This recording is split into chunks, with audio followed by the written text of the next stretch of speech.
So hello guys, for today's video nanguha di may nagbutong. Kana di nga butong agad to din nagitulod sa bakho. Among gisunod kun naabay butong dili ba puro lubi. Sus ko Ginoo nang gakuskus diha nakita lang ng tiyan. Ay dili jud tiyan, bilbil jud nang labaw ang bilbil sa baboy. So kana while nagkuan inumpog sabaw kay lami man daw ang sabaw. Naibata nga samukan, gasamok-samok guys. Abig makatabang pero joke kay halab man nagbutong iya jud nang giingna kana day nga part guys mongga libog mo nga ano akong gi-exchange kay ang gahi nga butong ug ang humok nga butong gi-separate namo para naami himuon og bukayo.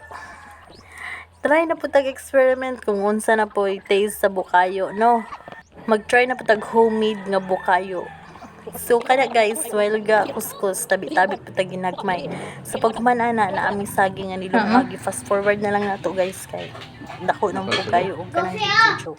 Napod mi tuloy ana kana nga part amo din na siyang gi okay kay gibutangan din na siya nakudan og ice ning kana gibutangan siya nako og cream demsada og katong buko pandan nga condense.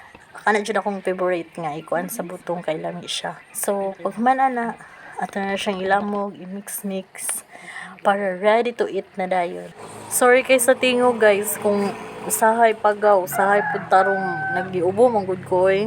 So kana nga time akong binuangan siya. Lami kay Loy.